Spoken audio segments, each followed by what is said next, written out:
Hello everyone, Jai Hind. My name is Sky and I welcome you all to my YouTube channel this Sky's world. तो कैसे हैं आप सब? I hope आप सभी बहुत अच्छे होंगे और अपने अपने काम काज अपनी अपनी प्रिपरेशन कर रहे होंगे।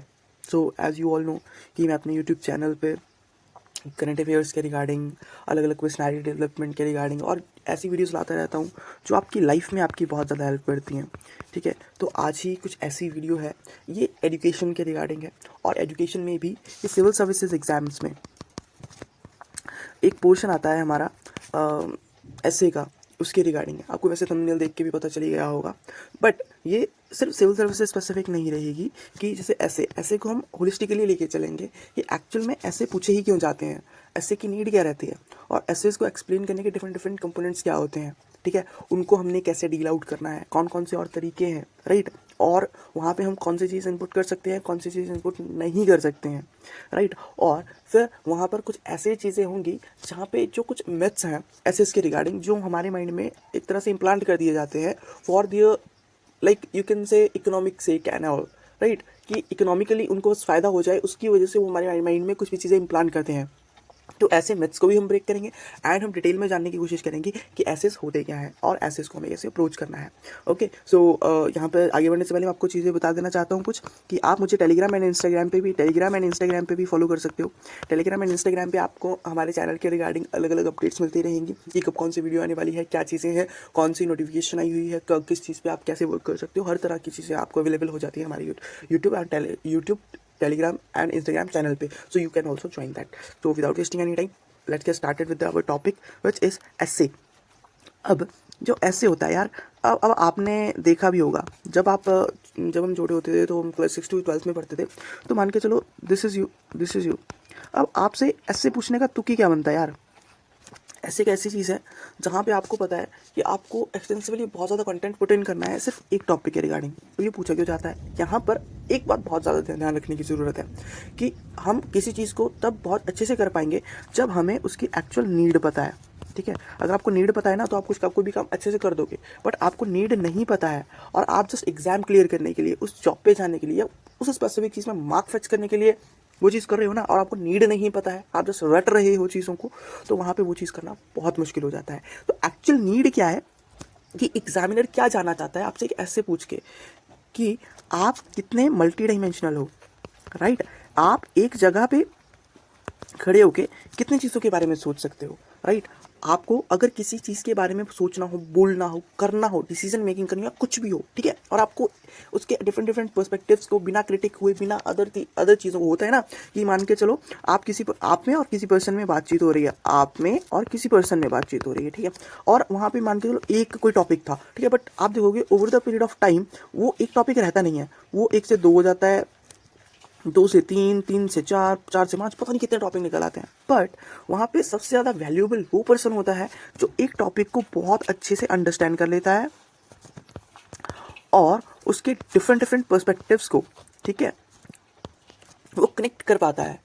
वो एक वैल्यूएबल पर्सन होता है, वो एक वैल्यूएबल एसेट होता है किसी भी फर्म के लिए, ठीक है। और वो पर्सन अपनी एबिलिटीज़ को एक बहुत अच्छे वे से, एक्सपेरिमेंटलाइज्ड वे में यूज़ कर सकता है, ठीक है। तभी फर्म्स ऐसे लोगों को भी ढूंढती हैं। तो ये एक क्वालिटी हो गई, ये एक क्वालिटी चेक हो गया, जहाँ पे भी उनको ऐसे लोग चाहिए। तो अगर किसी एग्जामिनेशन में आपको ये ऐसे राइटिंग वाला क्वेश्चन मिले, तो आप ये देखिए कि वो आपकी एक तरह से सोच चेक करना चाहते हैं, आपकी पर्सनालिटी चेक करना चाहते हैं कि आप एक टॉपिक के बारे में कितना सोच सकते हो। ओके, तो आज हमने सबसे पहले जाना है कि एक्चुअल में नीड क्या है, ठीक है। एसेस को पूछने की नीड ही क्या है, ज़रूरत ही क्या है सिर्फ ऐसे को पूछने की। ओके, सो अब हम नेक्स्ट मूव करते हैं, ठीक है। अब ऐसे के बारे में अगर आप कभी भी बात करोगे ना, ऐसे के बारे में, आंसर राइटिंग के बारे में, या किसी भी अलग चीज़ के बारे में, ठीक है, तो वहाँ पे ना कुछ चीज़ें कॉमन ही होती हैं, बट आंसर राइटिंग और ऐसे राइटिंग के बारे में ये 3 चीज़ें बहुत कॉमन है, ठीक है, और ये हर जगह ही रहती हैं। फर्स्ट चीज़ क्या है, इंट्रोडक्शन, बॉडी एंड कंक्लूजन, ठीक है। यही चीज़ें आपने सुनी होंगी, अलग अलग वीडियोस में सुना होगा, अलग अलग टॉपर्स के बाद से सुना होगा, अलग अलग लोगों ने अलग अलग चीज़ें बताई हैं इस चीज़ के बारे में, introduction, body and conclusion. But यहाँ पर सबसे ज़्यादा इंपॉर्टेंट, इससे भी पहले एक चीज़ आती है, हम उसके बारे में बात करेंगे। हम डायरेक्ट इन 3 चीज़ों से स्टार्ट नहीं करेंगे, क्योंकि ये चीज़ें सही हैं, मानता हूँ मैं, ये कंपोनेंट्स हैं, बट इससे पहले करने वाली एक चीज़, अगर वो आपने अच्छे से नहीं करी तो आप चीज़ों को सही से कैरी आउट नहीं कर पाएंगे। ठीक है, अब वो क्या है, वो है आपके एसे का कॉन्टेक्स्ट। ठीक है, अगर यहाँ पे सबसे ज़्यादा दिक्कत बताऊँ कहाँ आती है, जहाँ पे ऐसे होता है फिलोसफिकल।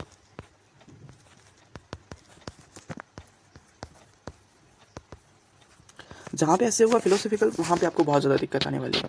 ठीक है, जहाँ पे होगा ऐसे मतलब सब्जेक्ट स्पेसिफिक, वहाँ तो पर्सन अंडरस्टैंड कर ही लेता है कॉन्टेक्स्ट, बट फिलोसफिकल ऐसे में है थोड़ी ब्रेनस्टॉर्मिंग लगती है,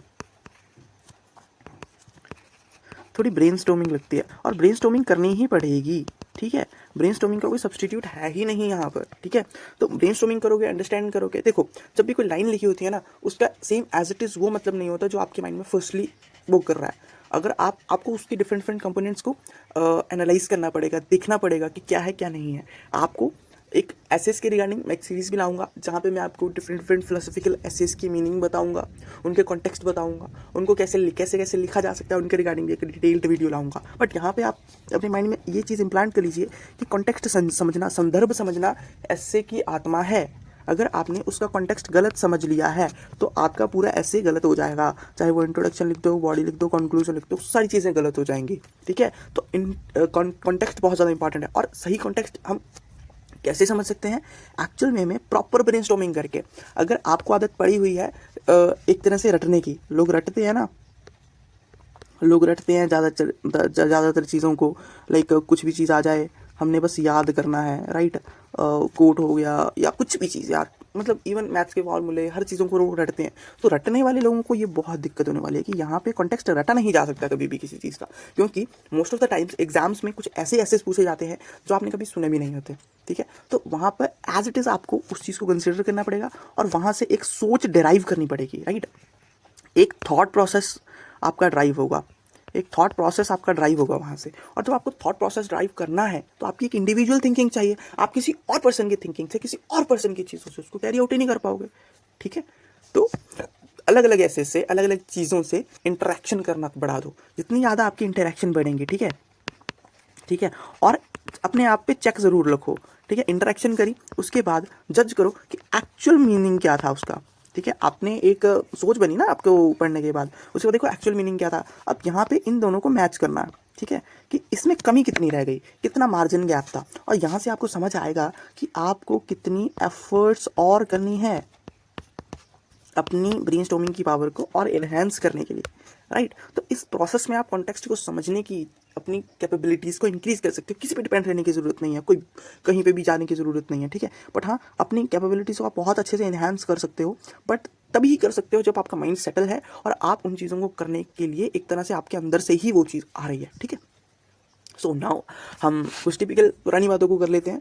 कौन सी बातें, जो मैंने पहले ही बताई थी, introduction and body and conclusion. उस पोर्शन में हम सबसे पहले उठाते हैं इंट्रो पोर्शन को। ठीक है, अब इंट्रो पोर्शन ना कुछ टाइप से डिफाइन करा जा सकता है। ठीक है, अब एक तो बहुत टिपिकल टाइप है, वो कौन सा है कि जो भी आपके ऐसे में चीज़ें मेंशन हो, ठीक है, उसको डायरेक्टली डिफाइन कर दो। ठीक है, डिफाइन कर दो कोई भी बुकिश थिंग जो भी आपने पढ़ी हो, लाइक जैसे आपके सब्जेक्ट स्पेसिफिक चीज़ें होंगी वहाँ पे ऐड ऑन कर दो, फैक्ट्स लिख दो। ठीक है, नॉर्मल वे में जो भी चीज़ें होती हैं आप वहाँ पे लिख सकते हो। ये तो पहला तरीका हो गया। ठीक है, कि आपने एज इट इज़ उसको उठाया, वहाँ पे कुछ चीज़ें मेंशन थी, उनको डिफाइन करा और शुरू कर दिया। ठीक है, पहला तरीका ये होता है। दूसरा तरीका क्या होता है, किसी कोर्स से स्टार्ट करना। ठीक है, और ये कोर्स से, ठीक है, ये कोर्स वाली चीज़ के पीछे ना लोग बहुत पागल है। ठीक है, अब पागल किस वे में है, क्योंकि यार कोर्स जो है ना वो वही पर्सन लिख सकता है जो उससे इंटरेक्टेड है, वो लिटरेचर वाले लिख सकते हैं। बट यहाँ पे देखो एक साइंस स्टूडेंट है, ठीक है, साइंस स्टूडेंट है, वो लिटरेचर की टेंशन लेके बैठा हुआ है कि मुझे कोर्स नहीं आते, ये नहीं आते, वो नहीं आता। अब यार अपनी स्ट्रेंथ पे फोकस करो। आपकी स्ट्रेंथ क्या है, अंडरस्टैंडिंग। आप इसके बेसिस पे कुछ निकालने की कोशिश करो ना, ज़रूरी थोड़ी कोड ही है जो आपको ऐसे लिखवा पाएंगे। अच्छा, ठीक है, तो यहाँ पे ये भी ध्यान दो, ये एक तरीका है, this is the way, but this is not only one way. ठीक है, यहाँ पे बहुत सारे अदर तरीके हैं, आप उन पे भी फोकस कीजिए। ठीक है, कोर्स लिखना बहुत अच्छा होता है, कई बार एग्जामिनर जब पढ़ता है कोर्स को तो उसके माइंड पे अलग ही इंपैक्ट पड़ता है। ठीक है, तो वहाँ पे कोर्स भी आप लिख सकते हो। ठीक है, स्टार्टिंग में थोड़ा, बट यहाँ पे सबसे ज़्यादा ज़रूरी क्या हो जाता है कि ये जो आप कोट लिख रहे हो इसका जो कॉन्टेक्स्ट है, ठीक है, वो आपके आप कह सकते हो ऐसे के कॉन्टेक्स्ट से एकदम मैच होना चाहिए। ठीक है, अगर इस कोट का कॉन्टेक्स्ट आपके ऐसे के कॉन्टेक्स्ट से मैच नहीं हो रहा ना, तो आप जितने मर्जी कोट लिखते जाओ, ठीक है। और यहाँ पे सबसे ज़्यादा दिक्कत यही होती है कि जो कोड जो लाइन ऐसे की है उससे किसी और कोड को एक तरह से मैच कर पाना, ठीक है, ये बहुत प्रैक्टिस वाला काम है। तभी मैंने कहा था कि ये लिटरेचर वाले बहुत अच्छी तरह से कर सकते हैं, because they can mould these things ना। और हम जो लाइक दूसरे स्टूडेंट्स होते हैं या किसी भी स्ट्रीम के, तो उनके लिए मोल्ड करना थोड़ा सा मुश्किल हो जाता है यहाँ पे, ठीक है। तो आप कोर्स भी ऐड कर सकते हो, ठीक है, कोर्स का अलग ही इम्पैक्ट रहता है, ठीक है। अब इसके बाद कुछ और चीज़ें होती हैं, जैसे कि मान लो कोई सब्जेक्ट स्पेसिफिक है या कुछ भी है, तो वहाँ पे लोग करंट ऐड करते हैं, ठीक है। अब यहाँ पे करंट ऐड करने का फ़ायदा क्या रहता है कि करंट ऐड करने से जो मतलब स्टार्टिंग की ही बात कर रहा हूँ, तो जब स्टार्टिंग में ही हम करंट ऐड कर देते हैं इंट्रो पोर्शन में ही, तो जब एग्जामिनर उसको देखता है तो वो देखता है कि नहीं, मान के चलो कोई आपका ऐसे है, वो बहुत ओल्ड फैशन लाइन है, ठीक है, ओल्ड फैशन लाइन है, ठीक है, ठीक है। तो उस चीज़ को अगर आपने करंट किसी एक्टिविटी से कनेक्ट कर दिया और वो चीज़ का कॉन्टेक्स्ट एकदम सेटल हो गया, एकदम उसके ना एक तरह से बोल रहे हो लेन में ही आ गया, एक लाइन मारी दूसरी लाइन के एकदम लेन में ही आ गया, ठीक है, तो एग्जामिनर उससे बहुत खुश हो जाएगा, ठीक है। और करंट को आप ऐड कर सकते हैं, करंट ऐड करना बहुत ज़्यादा अच्छा एग्जाम्पल है, बट वहाँ से कॉन्टेक्स्ट ऐड होना चाहिए, सही चीज़ ऐड होनी चाहिए, उसके अच्छा पोर्शन ऐड करना पड़ेगा। ऐसे नहीं है कि आपको पता है कि करंट ऐड करने से एग्जामिनर अट्रैक्ट होता है तो मैं बस करंट का कुछ भी ऐड कर दूँ, नो, ऐसा कुछ नहीं होता है, ठीक है। आपको एक्चुअल में कंटेक्स्ट पे ज़्यादा फोकस करना है। देखो, बात सारी कंटेक्स्ट की होती है, चाहे आप आंसर लिखो, चाहे आप ऐसे लिखो, कुछ भी लिखो, ठीक है। तो अब अगर आपने करंट से भी कोई चीज़ ऐड करनी है तो उसको कॉन्टेक्स्ट पकड़ के चलो, ठीक है। अब फोर्थ वे जिससे हम चीज़ें कर सकते हैं, ठीक है, तो वो है स्टोरी टेलिंग, ठीक है। अब ये जो स्टोरी टेलिंग वाला पोर्शन है ना, ये वो पर्सन बहुत अच्छे से कर पाता है जो गप्पे मार सकता है, ठीक है। बट यहाँ पे भी अगर स्टोरी टेलिंग से आपने अपना ऐसे लिखना है, ठीक है, तो स्टोरी टेलिंग के लिए अलग इंट्रो होती है, ठीक है। यहाँ पर क्या होगा कि एक इंसिडेंस बताया जाएगा, ठीक है। अब स्टोरी टेलिंग करनी है तो इंसिडेंस बताया जाएगा कि फलानी फलानी जगह पे ये चीज़ हुई थी, ऐसे हुई थी, वैसे हुई थी, एंड वैसी चीज़ें, वैसी एक्टिविटी, जहाँ पर एक गाँव है वहाँ पे ये चीज़ें हैं, वहाँ पे वो चीज़ें हैं, ठीक है। अब बॉडी पोर्शन शुरू हो जाएगा, मतलब एक ना एनवायरनमेंट क्रिएट करा जाएगा इंट्रो पोर्शन में, स्टोरी टेलिंग के वे में अगर हमने किसी ऐसे को करना है, उसके थॉट प्रोसेस को बताना है। Story telling is also a good way, but ये उनके लिए बहुत अच्छा है जो उस चीज़ को बहुत अच्छे से कैरी आउट कर सकते हैं, ठीक है। मतलब ये हर किसी की बात नहीं, हर किसी के करने की बात नहीं है, ठीक है। और हम ज़्यादातर दिक्कत बताऊँ क्या करते हैं कि हम सुनते हैं कि यार स्टोरी टेलिंग से भी कर सकते हैं और कोर्स से भी कर सकते हैं, बट हम ये नहीं देखते वो कौन लोग कर सकते हैं। हमारी सबसे ज़्यादा प्रॉब्लम ये है कि जब हम इन्फॉर्मेशन से इंटरेक्ट करते हैं, जब हम किसी चीज़ों से इंटरेक्ट करते हैं, एट दैट इंस्टेंट हम अपनी पर्सनल थिंग्स को एकदम साइड कर देते हैं, ठीक है। और हम ये नहीं देखते कि हमारी स्ट्रेंथ एंड वीकनेसेस क्या है, हम बस लोगों की स्ट्रेंथ एंड वीकनेसेस देखते हैं और उसके बाद हमें लगता है कि हम स्टोरी टेलिंग से भी कर सकते हैं, हम कोर्स से भी कर सकते हैं, ये भी कर सकते हैं, और हम अपने आप पे प्रेशराइज करते हैं उन सब चीज़ों को, बट हम अपनी स्ट्रेंथ्स को नहीं देखते हैं, ठीक है। तो यहाँ पर क्या देखना है, अपनी स्ट्रेंथ्स के अकॉर्डिंग काम करो, लोगों की स्ट्रेंथ पे काम करना बंद कर दो, ठीक है। अब फिफ्थ वे जिससे आप लिख सकते हो इंट्रो पोर्शन, वो है मेरा फेवरेट वे, ठीक है। यहाँ पे क्या है, डायरेक्ट कॉन्टेक्स्ट लिख दो, डायरेक्ट कॉन्टेक्स्ट कि जो आपको समझ आया वो लिख दो वहाँ से, ठीक है। बट वो कॉन्टेक्स्ट क्या होना चाहिए, एकदम ब्रेनस्टॉर्म्ड वे में, एकदम सही कॉन्टेक्स्ट होना चाहिए, गलत कॉन्टेक्स्ट नहीं होना चाहिए, ठीक है। वहाँ पे क्या हो सकता है कि आप डायरेक्टली सिमिलर कॉन्टेक्स्ट वहाँ पे लिख दो। और दूसरी चीज़ क्या हो सकती है इसमें, पर्सनल कॉन्टेक्स्ट, कि पर्सनली आपको वो चीज़ पढ़ के पर्सनल वाइब क्या आई, ठीक है, उस कॉन्टेक्स्ट को पढ़ने के बाद आपके माइंड में क्या चीज़ें जनरेट हुई कि वो सोसाइटी में कैसे इंपैक्ट कर सकता है, एनीथिंग एल्स, कुछ भी, आप उस चीज़ से आप अपने इंट्रोपोर्शन को स्टार्ट कर सकते हो, ठीक है। ये दो चीज़ें हो गई, ठीक है। अब यहाँ पे आप कुछ भी ऐड कर सकते हो, वो आपका है, ठीक है, आपने उस चीज़ को कैसे कैरी आउट करना है। ये 5 तरीके हैं जो मैं आपको आज बता पाया हूँ, ठीक है। अब इसके बाद अगर हम बात करेंगे, इसके बाद है आपका बॉडी पोर्शन, ठीक है। बॉडी पोर्शन का भी सिमिलर ही है, ठीक है, कि यहाँ पर कुछ तरीके हैं, ठीक है, जिनके बारे में बात करता हूँ। पहला तरीका है single context, single context but like different perspectives, ठीक है। कि आप कोई चीज़ लिखते जा रहे हो, ठीक है, आपने यहाँ पे मान लो बॉडी पोर्शन स्टार्ट करा, ठीक है, ये पेज है, ये पेज है, आपने यहाँ पे बॉडी पोर्शन स्टार्ट करा, ठीक है। और यहाँ पर आप देखिएगा कि अलग अलग आपने पॉइंटर दे दिए, 1 2 3 4 5 6 है, यहाँ पे अलग पर्सपेक्टिव है, यहाँ पे अलग पर्सपेक्टिव है, यहाँ पे अलग पर्सपेक्टिव है, यहाँ पे मतलब पैराग्राफ फॉर्म में आप उस चीज़ को लिखते जा रहे हो, ठीक है। ये हो गया फर्स्ट टाइप कि एक लेन में आप चीज़ों को, आपका थॉट प्रोसेस चल रहा है और आप अलग अलग चीज़ों से उस चीज़ को सेटिस्फाई करने की कोशिश कर रहे हो सिर्फ एक पर्सपेक्टिव को, ठीक है। एक तो हो गया ये तरीका, ठीक है।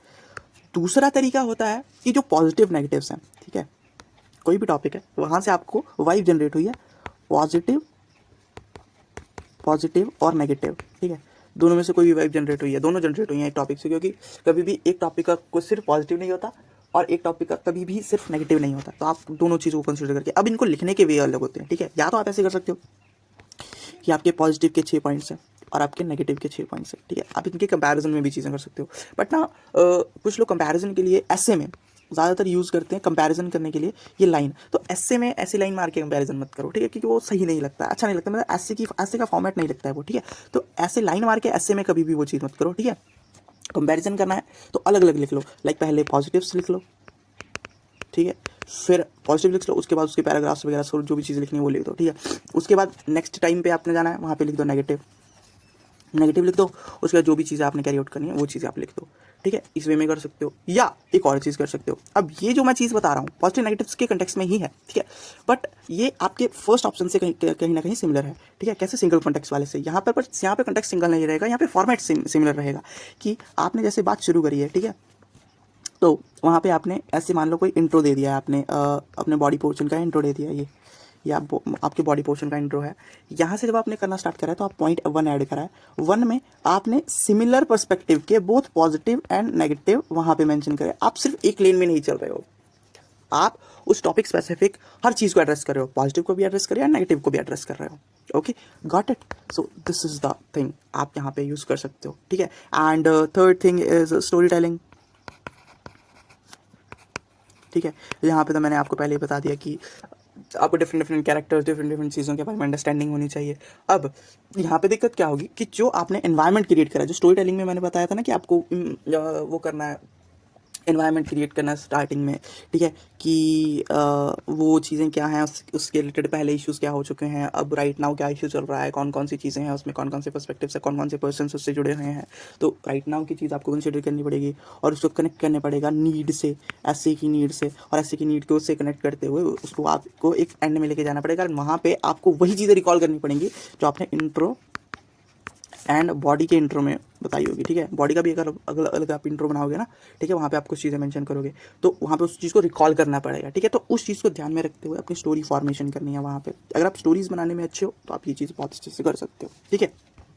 अब यहाँ पे एक फॉर्मेट आता है मिक्स्ड फॉर्मेट, ठीक है। ये बहुत ज़्यादा लोग यूज़ करते हैं, मिक्सचर, ठीक है। मैं तो इसको मिक्सचर ही नाम दूंगा, ठीक है, क्योंकि वो इंट्रो जैसा उनको अच्छा लगता है वो वैसा इंट्रो डाल देते हैं, ठीक है। आफ्टर दैट वो क्या करते हैं, जहाँ पे उनको लगता है कि उनके माइंड में कोट आ रहा है वहाँ पे उन्होंने कोट डाल देना है, जहाँ पे उनको लगता है कि उनके माइंड में कोई हैवी लाइन आ रही है वो डाल देनी है, जहाँ पे उनको लगता है कि वहाँ पे वो रियल लाइफ इंसिडेंट्स लिख सकते हैं वहाँ पे उन्होंने वो डाल देने हैं, और एंड में जाके सब चीज़ों को समराइज़ कर देना है, ठीक है। बट इट नीड्स प्रैक्टिस, ठीक है, क्योंकि ये लिखना बहुत आसान है, ठीक है, बट इन सभी के कॉन्टेक्स्ट को एक जगह समराइज़ करना थोड़ा मुश्किल हो जाता है, ठीक है। तो यहाँ पर प्रैक्टिस बहुत ज़्यादा चाहिए। अगर आप प्रैक्टिस नहीं कर रहे हैं तो आपको बहुत ज़्यादा दिक्कत होगी इस चीज़ में, क्योंकि आप जब रैंडम चीज़ें इनपुट कर रहे हो, ठीक है, एक लेन में नहीं चल रहे हो, ठीक है, हाँ वहाँ पे कॉन्टेक्स्ट वाइज चीज़ें सेम है, ठीक है, बट उसमें कुछ भी आप डाल रहे हो, ठीक है, तो थोड़ा मुश्किल हो जाता है कि जब आप एक चीज़ एक जगह पे उसको समराइज़ करोगे या कंक्लूड करोगे तो उस चीज़ की वाइब को अच्छे वे से पकड़ पाना एंड अंडरस्टैंड कर पाना।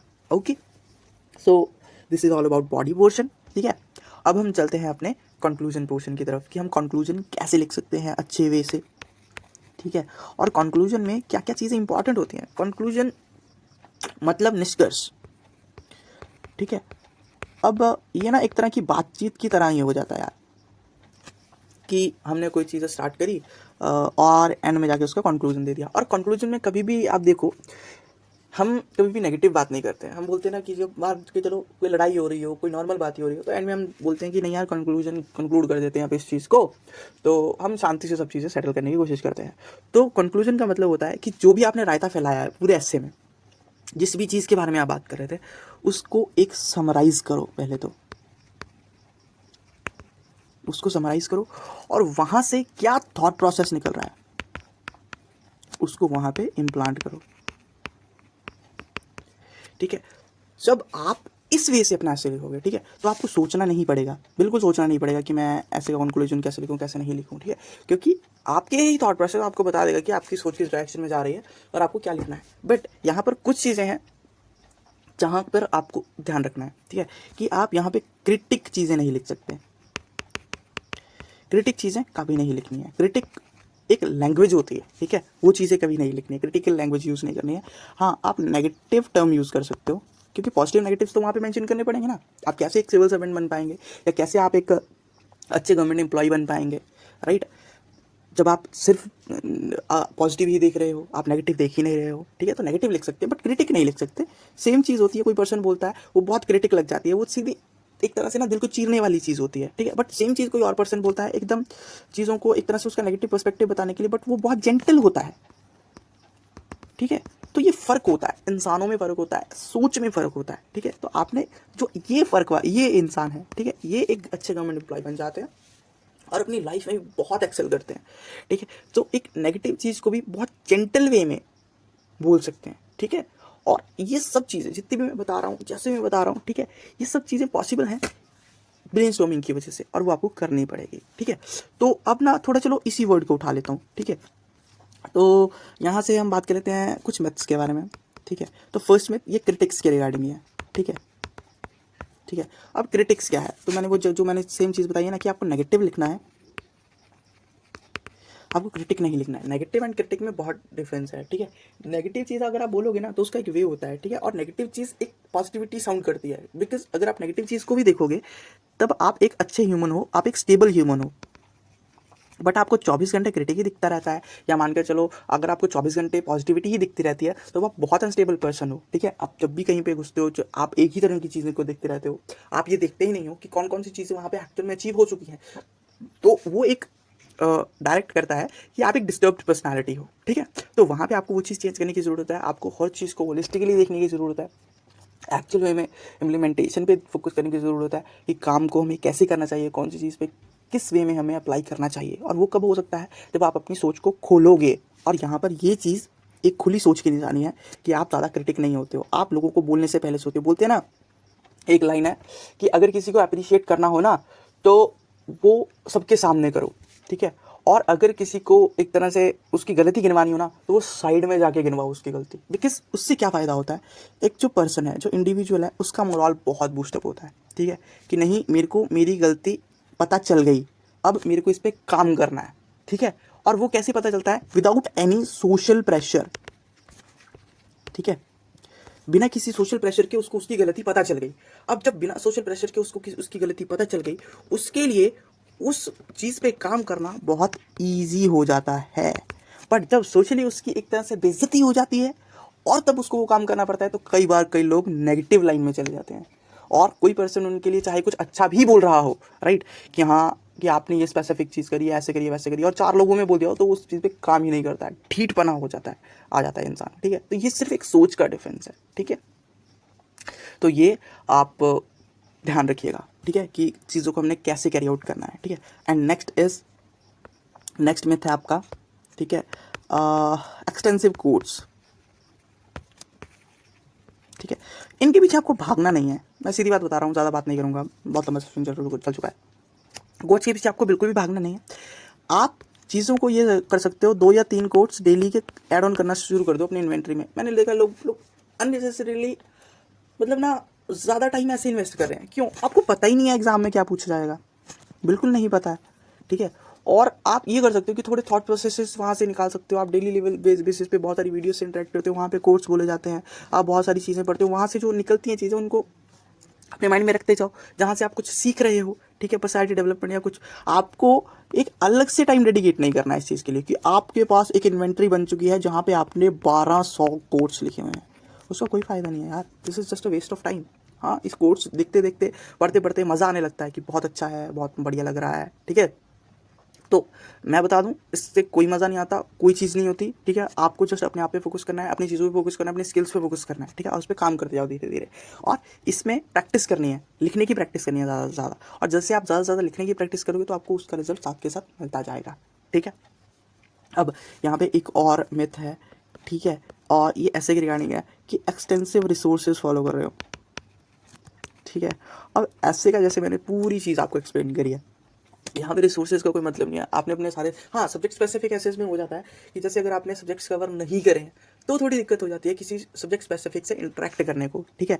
बट अगर मैं फिलोसफिकल एसेस की बात करूँ, वहाँ पे किसी सब्जेक्ट स्पेसिफिक नॉलेज नहीं चाहिए, वहाँ पे आपको लाइफ की नॉलेज चाहिए, लाइफ की प्रैक्टिकलिटीज़ की, ठीक है। वहाँ पे आपको इस चीज़ की नॉलेज चाहिए, वहाँ पे आपको और किसी चीज़ की नॉलेज नहीं चाहिए, ठीक है। तो ये चीज़, ये नॉलेज आपको कोई रिसोर्स, कोई और चीज़ नहीं दे सकती। ये आपकी इनर थिंकिंग, आप जैसे सोसाइटी में इंटरेक्ट करते हो, जो चीज़ें आप वहाँ से गेन अप करते हो, वहाँ से ये चीज़ मिलती है। तो ये चीज़ आप हमेशा याद रखिएगा कि रिसोर्सेज आपको जस्ट मटीरियल दे सकते हैं, आपका थॉट प्रोसेस बिल्ड नहीं कर सकते, आपकी एक लाइफ के बारे में थिंकिंग नहीं बना सकते। लाइफ के बारे में थिंकिंग आपकी क्या चीज़ बताएंगी, आपके कोर इंटरेक्शंस जो सोसाइटी के साथ होते हैं, ठीक है, वो आपको बताए जाएंगे, ठीक है।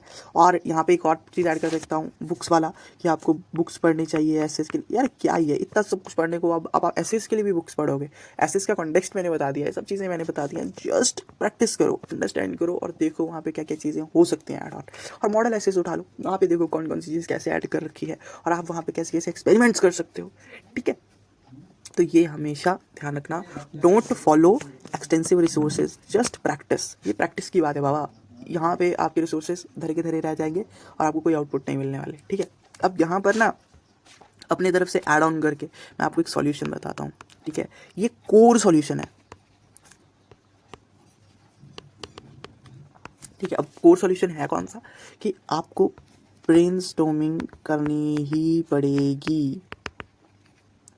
ब्रेनस्टॉर्मिंग का कोई सब्स्टिट्यूट नहीं है, और यही एक चीज़ है जो हर ऐसे में आपको कुछ ना कुछ प्लस माइनस करके लिखवा ही देगी, कुछ ना कुछ, ये मैं बता रहा हूँ। और जो पर्सन ब्रेनस्टॉर्मिंग नहीं करते हैं, जिनकी ब्रेनस्टॉर्मिंग सोचने की क्षमता तेज़ नहीं है, वो अलग अलग रिसोर्सेज पे, अलग अलग चीज़ों पे डिपेंडेंट है अपने कंटेंट को लेके, तो वो बहुत दिक्कत खाते हैं। इवन लाइक ये नहीं है कि वो जस्ट ऐसे लिखने में दिक्कत खाएंगे, जब वो सर्विसेज में, एक्चुअल सर्विसेज में जाएंगे, एट दैट टाइम भी उनको बहुत ज़्यादा प्रॉब्लम होगी कि कैसे उनसे इंटरेक्ट करना है, कैसे प्रॉब्लम्स को देखना है। वहाँ पे कोई रिसोर्स थोड़ी आएगा आपकी एक्चुअल प्रॉब्लम को डील करने के लिए, या आपके टीचर आएंगे वहाँ पे बताने कि नहीं बेटा आप इस प्रॉब्लम में फंस चुके हो, अब आपको मैं ये बुक देता हूँ, आपको ये सॉल्यूशन इस बुक में से मिलेगा। नो यार, तो आपको अपनी ब्रेनस्टॉर्मिंग की पावर को बढ़ाना है, इंटरेक्शन करना है, और वो भी ब्रेनस्टॉर्मिंग सही है या गलत, ये थोड़े पर्सन्स बता सकते हैं। आपको इंटरेक्शन करते रहना है कि हाँ ब्रेनस्टॉर्मिंग कौन सी सही है, कौन सी गलत है, राइट। और कई बार हम ब्रेनस्टॉर्मिंग कर रहे होते हैं, हमें लगता है वो ब्रेनस्टॉर्मिंग है, बट कई बार वो होती है ओवर थिंकिंग, ठीक है। There is a very thin line between over thinking and brainstorming, ठीक है। इसके बारे में भी एक अलग से सेशन लूँगा और चीज़ें आपको बताऊँगा। So this is all for this video, ठीक है। आपको ऐसे के बारे में मैं जितनी चीज़ें गाइड कर सकता था, जो चीज़ें बता सकता था, मैंने इस वीडियो में पूरी कोशिश करी है, ठीक है। Hope you all will like this video. If you like this video, please do make sure to like, share and subscribe my YouTube channel. You can also join me on Telegram and Instagram as I mentioned earlier in this video. So मिलते हैं next video में किसी और context के साथ और एक अच्छी पॉजिटिविटी और एक अच्छे मैसेज के साथ, जो आपको आपकी लाइफ में, आपके करियर में, आपकी हर चीज़ों में ऐड ऑन करने के लिए हेल्प करेगा। तब तक के लिए बाय, टेक केयर एंड जय हिंद।